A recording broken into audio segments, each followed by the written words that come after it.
And you're probably saying, geez, why is Karen doing this? You know, she's got a wonderful seat. She does a great job as rep. Why is she running for this seat?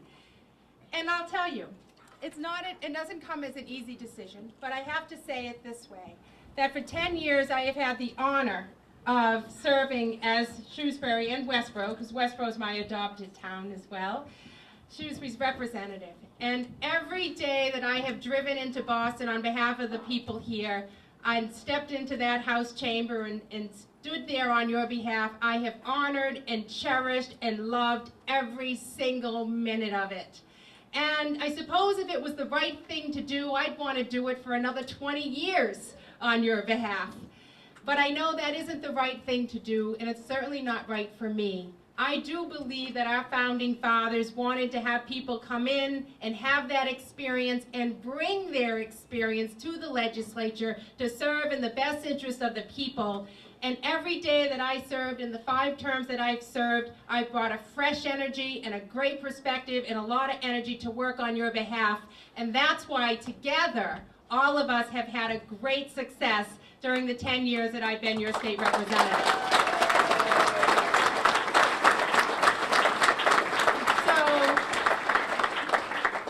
I know that we've done a lot of great things, and it's time for me to take on a new challenge. Now, you know that I filed a term limits bill last term, and I said about 12 years is right. That's probably about right. And I could have said, oh, I'll run for another term. Or I could take advantage of this enormous opportunity this year. And I say it that way because, let me tell you, in the 10 years that I've been in, I've attended my office hours, and I've listened to people, and they come and they say, oh, I'm not going to vote. The same old people get in there. Down in Boston, they're all corrupt, and they had a cynical view of government, right? Any of you feel like that out there? Maybe not so much anymore after January 19th, right? Because finally, I think these difficult times have caused people to sit back and say, what are the basic values that are important to me and my family and my small business? What is it that it takes for my world to go around? And they're basic things: hard work, paying your bills on time, investing wisely, living within your means, all of those basic principles. In these difficult times, more so than ever, people have had to sit back and really hold those values close to their heart. And at the same time, they're looking at Boston and they're saying, those folks don't get it. We're going to scrutinize and scrub this government down, and damn it, we're going to get the right people in government so that they stand accountable to us. And that's what happened on January 19th.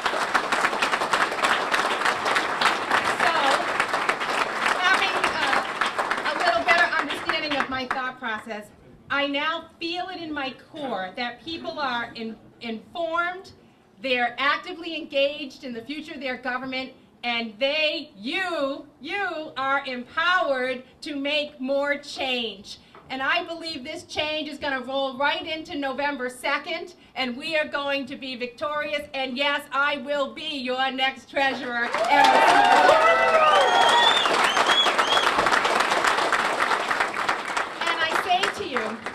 When they ask you, that Karen Polito out there in Shrewsbury and Westboro, what's she all about, okay? Why is she running for treasurer? What is she going to do?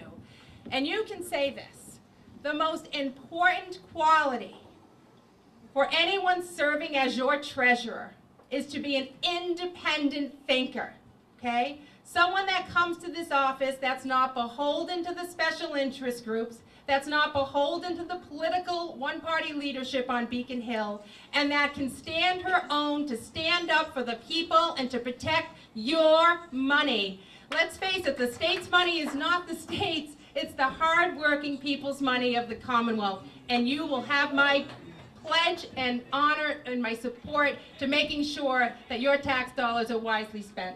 So that's one reason you can say to your friends, but she's an independent, she's got a backbone, she'll stand up for you. Very important.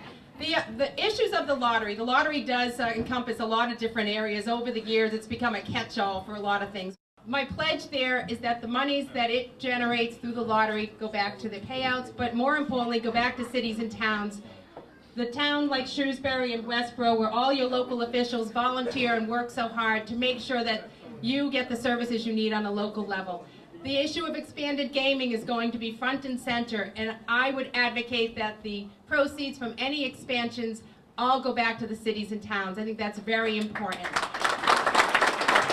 other issue is with regard to the pensions. The treasurer is in charge of investing the pension funds for the Commonwealth. We have almost 100,000 state employees, and they are part of a defined benefit pension system. And one of the things that I think is important is when you look at the unfunded pension liability, it's growing and growing and growing. We're going to end up like California or Greece if we don't get this under control. We can't keep kicking the can down the road and passing this debt on to other generations. We've got to address this issue now. And this is one of the areas that I can speak to, and I certainly will look for your support. The taxpayers are spending about $1 billion a year to fund those pensions. And the state workers, they are working hard, and they have a contract with the Commonwealth, and they deserve those pensions. But going forward, we can't sustain it. I think draw a line in the sand, a new way, a new day. We have to transition to defined contributions and 401ks, just like the rest of you.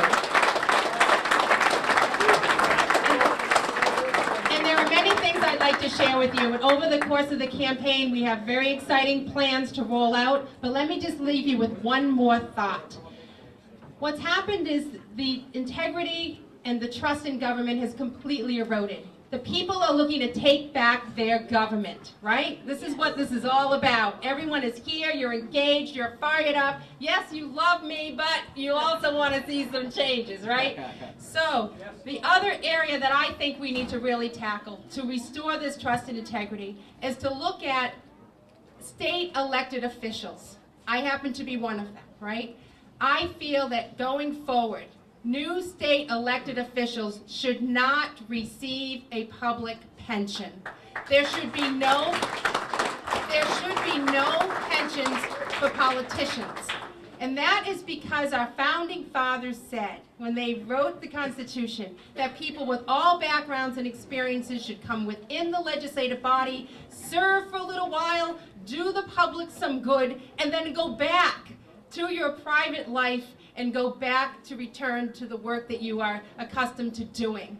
That is what we need to return more to, not to a full-time, full-benefited legislature that turns into special perks and deals for a certain privileged few in Boston. That is not fair to you or the taxpayers across the Commonwealth. And I pledge that I pledge now actually to withdraw my contributions to the pension system and place them into a private 401k so that I will not be eligible for a public pension. And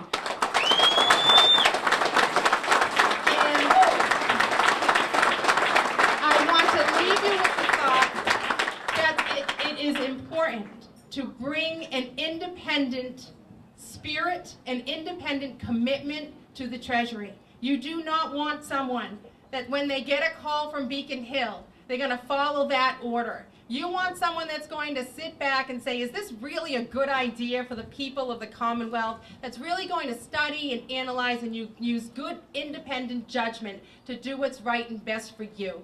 So I pledge you for that I will do all of that. You know me like a book, that I have worked tirelessly for you, that I haven't been afraid to speak up, but I also have been effective to reach across the party lines and get things done. This is your opportunity to take back your government, to make the real corrections so that we can get this state back on track and make it affordable for people to live here and to grow their small business. So this is it, guys. We're off and running. I thank you all, my friends, my family. But I want to tell you, in my core, I know this is the right thing. I feel it with all my heart. And knowing that I have each and every one of you behind me, I have a great shot of winning in November. And let me tell you, there was a poll that came out last week, and it had me in an even race. This was last week before announcing, with the two Democrats that are in it. We are ready to go. We are evenly tied, and we're going to win this thing in November. Thank you.